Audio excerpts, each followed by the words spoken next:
বর্তমান অন্তর্বর্তী সরকারের মনোভাব দেখা যাইতেছে স্বৈরাচারের মতো।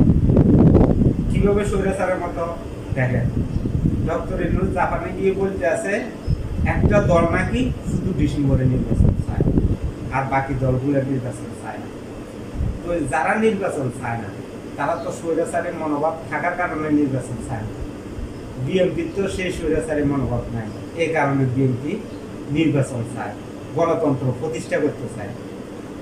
বিএনপি 16-17 বছর ধরে গণতন্ত্র নির্বাচনের জন্য ন্যায়ের পক্ষে আন্দোলন করে, জুলুম নির্যাতন মামলা হয়রানির শিকার হয়েছে। বিএনপি নির্বাচন চাইতো না, নির্বাচন চাইব। যারা স্বৈরাচার তারা কি নির্বাচন চাইব? যাদের স্বৈরাচারী মনোভাব তারা কি নির্বাচন চাইব? শুধু এনসিপিকে সুযোগ সুবিধা দেওয়ার জন্য এই নির্বাচনটা বিলম্বিত করতে আছে। স্বৈরাচারী মনোভাব তাদের ভিতরে এসেছে।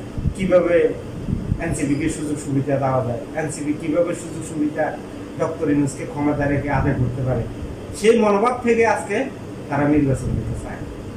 বাংলাদেশের ভিতরে অবাধ সুষ্ঠু একটা নির্বাচন দিতে চায়।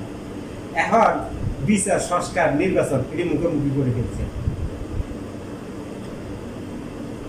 বিচার, সংস্কার এগুলো প্রক্রিয়া দিন, চলমান প্রক্রিয়া, এগুলো চলতে থাকবে বছরের পর বছর। তো এই অন্তর্বর্তীকালীন সরকার কি বছরের পর বছর কি ক্ষমতার টাকা কি সম্ভব? অনির্বাচিত একটা সরকার, বাংলাদেশ কি এভাবে চলা কি সম্ভব?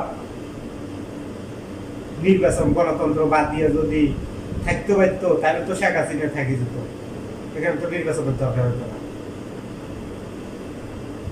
এই মনোভাব থেকে বের হয়ে আসতে হবে অন্তর্বর্তীকালীন সরকারের উপদেষ্টা ডক্টর ইউনূসকে।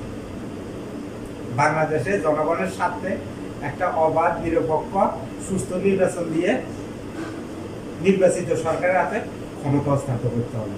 নির্বাচিত সরকারের মাধ্যমে দেশের বিশৃঙ্খলা থেকে দেশ রক্ষা পাবে। আজকে যদি অবাধ, শান্তিপূর্ণ, নিরপেক্ষ যদি নির্বাচন যদি না দেওয়া হয়, এরকম যদি তালবাহানা করা হয়, তাহলে বাংলাদেশে কখনো গণতন্ত্র, নির্বাচন টিকিয়ে রাখা সম্ভব হবে না। স্বৈরাচারের মনোভাব নিয়ে যদি এভাবে রাষ্ট্র পরিচালনা করা হয় তাহলে স্বৈরাচার প্রতিষ্ঠিত হয়ে যাবে। গণতন্ত্রের জন্য বিএনপি বছরের পর বছর আন্দোলন করছে, সংগ্রাম করছে ন্যায় প্রতিষ্ঠা করার জন্য, জুলুম নির্যাতনের শিকার হয়েছে এই নির্বাচনের জন্য।